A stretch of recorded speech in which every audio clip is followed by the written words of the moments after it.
Okay, so what does 1 over sine of x look like? 821. So this is all about reciprocal trig functions. And so far, we worked with 3 trig functions, right? Sine, cosine, tangent. There are 3 more. Cosecant, secant, cotangent. Okay? They're the reciprocal trig functions, right? They're useful for changing division to multiplication in complex expressions, and in calculus to convert one trig expression to another. In the other 3 trig functions are defined as reciprocals of the 3 you already know. So in this lesson, you're going to extend your understanding of graphing reciprocal functions to graphing reciprocal trig functions. Okay, so they are, right? So sine, cosecant, CSC, cosecant is 1 over the sine. Okay, secant is 1 over the cosine, and cotangent is 1 over tangent. Okay, reciprocal trig functions. Okay, and the way I always remember those is every function has to have a co-function. So cosecant, that's a co-function, goes with sine. Secant goes with cosine, and then cotangent's the easy one, it goes with tangent. Okay? All right, so obtain a resource page. So I have this printed out for you if you need one. You don't have to use one, right? But we're going to do this for each reciprocal function here. So we're going to investigate the graph of the reciprocal trig function, and we're going to start with cosecant. Okay, notice that the table on the resource page has 3 columns, right? So on the resource page, it has 3 columns: x, f of x, and 1 over f of x. Okay, x, f of x, and 1 over f of x. Okay, on that column, right, we're going to label these, right? So the first column is your x values. The second column, that f of x, we're going to label as the sine of x. Right, so you're going to put sine of x in there. So you'll have x, sine of x, and then we'll obviously have 1 over the sine of x in the third one. Okay? Third column is 1 over the sine, which is cosecant, right? So we could also say this is cosecant of x. Okay? All right, now complete the sine column on the table and make careful to graph the sine of x. Okay, so if you look on the table, you kind of have x values already. So it kind of starts at negative pi, right? So if you look here, it starts at negative pi, and then I think it goes by fourths all the way. Okay, so we'll do all the way to 2 pi. So let's just start that. So you got like negative pi. What is that? Negative 3 pi over 4, is that right? Negative pi over 2, negative pi over 4, 0. Pi over 4, pi over 2, 3 pi over 4, pi. Right? I'm going to stop there. Probably give us enough, right? We can keep going all the way to 2 pi, right? But I think that's probably got enough. Okay? So now we should know this from unit circle. Okay? What is the sine of x at negative pi?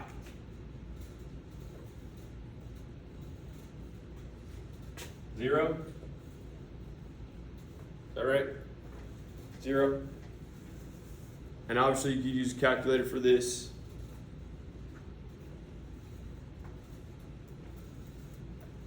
Okay? At negative 3/4, we should be at negative square root of 2 over 2. At negative 1/2, we should be at negative 1. Negative pi over 4, we should be at square root of 2 over 2. And then back to 0.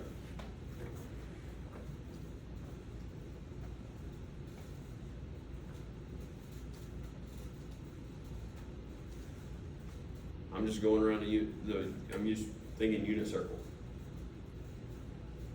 Okay? Pi over 4 should be back at square root of 2 over 2. Pi over 2, I should be at 1. Square root of 2 over 2. And back to 0.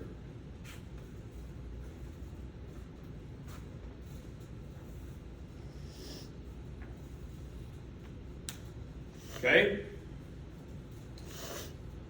So if we graph that, I'll see if I can get this on Desmos for you. Sine of x.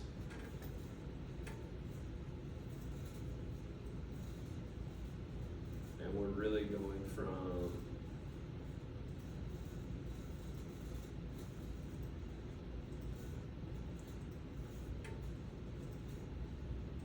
that's the 2 pi right there.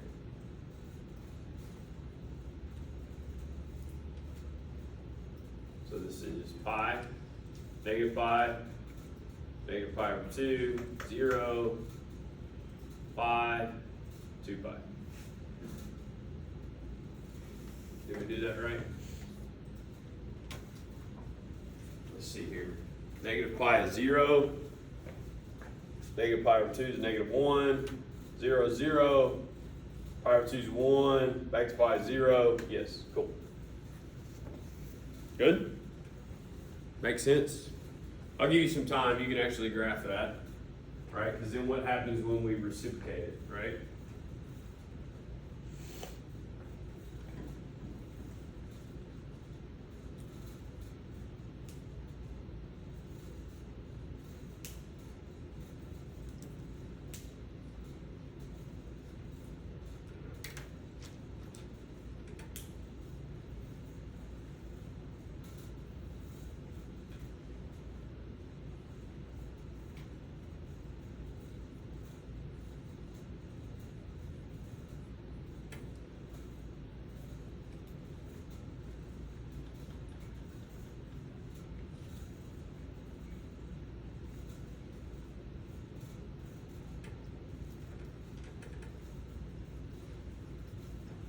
Okay?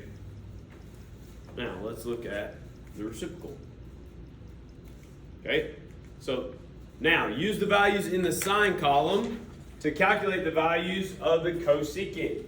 Right? Make a careful graph, right? So all we're doing is reciprocating, right? So this is 1 over 0, which is undefined. Right? It's undefined. Okay, square root of 2 over 2 is 1 over the square root of 2 over 2, which again you have to go, okay, so understanding the math here, right, 1 over 1 times, reciprocate it, 2 over the square root of 2, gets me 2 over the square root of 2, but then what they're going to make me do is rationalize the denominator, so times the square root of 2 over the square root of 2. This is going to be 2 in the square root of 2 over 2. That cancels, so I just end up with the square root of 2. So this is negative square root of 2. This is negative 1. Positive square root of 2. Undefined. Square root of 2. 1. Square root of 2. Undefined.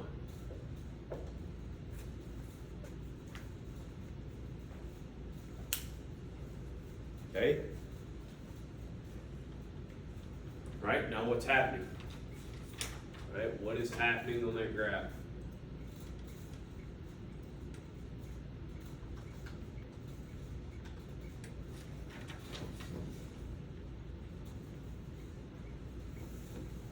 So at your zeros, what's there? What's there? What happens at your zeros? It's undefined, right? So it's a what? Vertical asymptote? Yeah?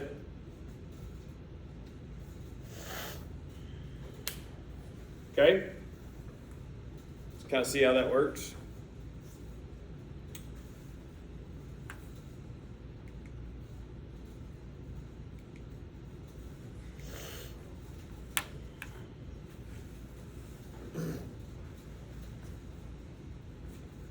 So then it just says describe the graph, right? So describe cosecant, right? What's the domain and range? Okay, well, if you look at Desmos, right? Domain is all real numbers except your zeros, right? So except your asymptotes. So negative pi, 0, pi, 2 pi, 3 pi, 4 pi, right? It's going to keep going, right? Because every time we have that, we have a 0 or an undefined vertical asymptote. But everything else on the domain is covered. Okay, what about range? It's from negative infinity to negative 1, and then from 1 to infinity. Right? Say that again. So your range, so your you're talking about domain or range or both? Okay, so domain, left to right, is everything but your asymptotes. Well, where are those at? Negative pi, 0, pi, 2 pi. This will keep going, 3 pi, 4 pi, 5 pi, right? Every time, right? Why? Because at pi, you get zeros. So in a reciprocal function, you get vertical asymptotes. Okay? So domain is everything but, and I would say pi plus or minus pi, right? Like pi n, really, right? Because n number of times. Yeah. Every time we add 1 or subtract 1, okay? And then your range, right, bottom to top, is negative infinity to negative 1, and then from 1 to infinity. Okay? Range is from negative infinity to negative 1, and then from 1 to infinity. So it's range equals negative infinity, negative 1, and then 1 to infinity. 1 to infinity, yes. Yep. Okay, I think it also asks for what are the intercepts? Are there intercepts? There are none, right? So there's no intercepts. Okay, are there asymptotes? We already defined that in our domain, right? Our domain defined that. We said the asymptotes are there, right? And then describe the relationship between sine and cosecant, right?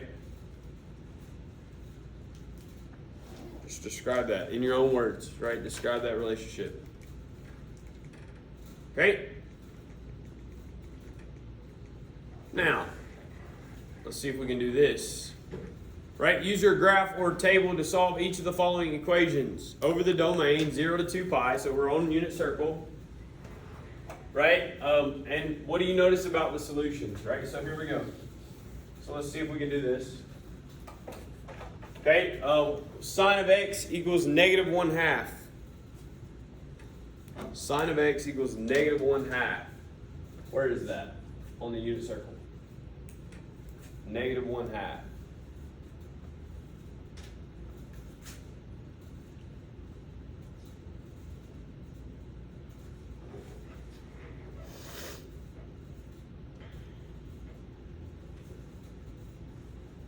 Anybody remember unit circle? When is sine negative 1/2?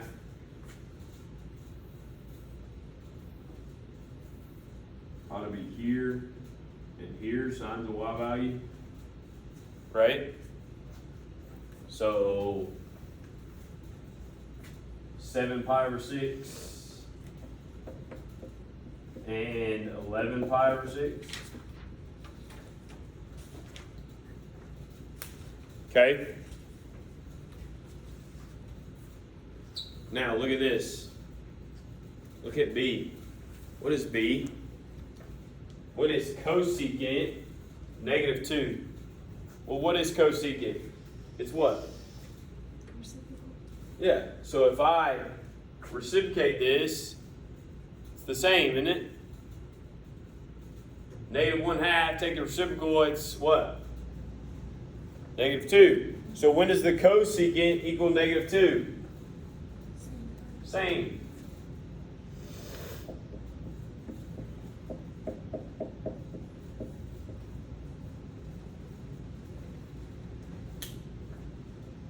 Good. when does sine equal 1?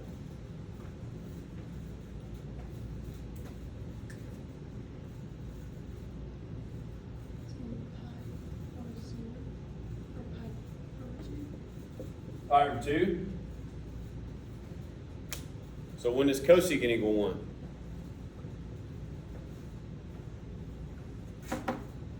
Same, right?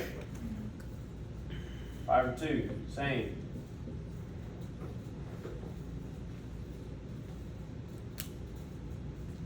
Okay?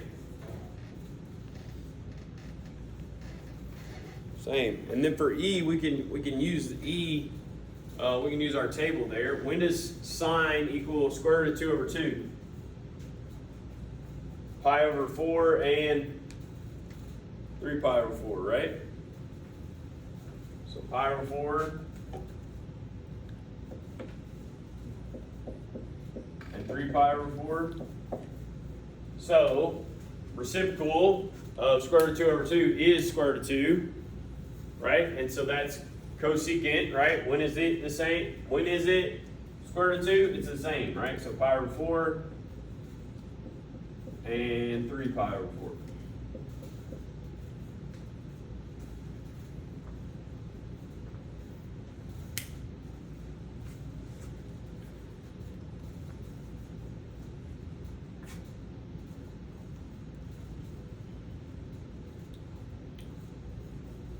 Okay, next thing. So calculator. How can you use your calculator to solve cosecant of x equals 5? How could you do that?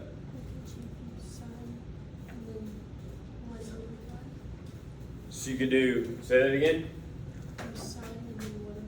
Yep, you just reciprocate. So sine of x equals 1 over 5. Now how do you solve that though?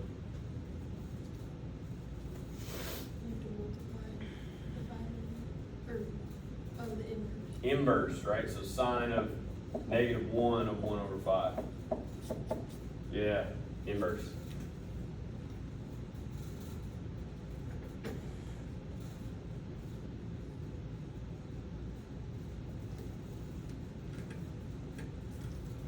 Do that, see what you get.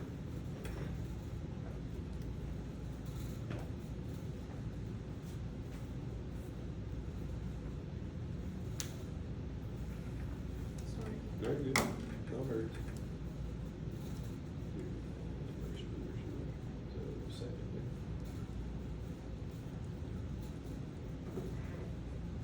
It's fine. What'd you get? 0.20. Yeah. It's fine.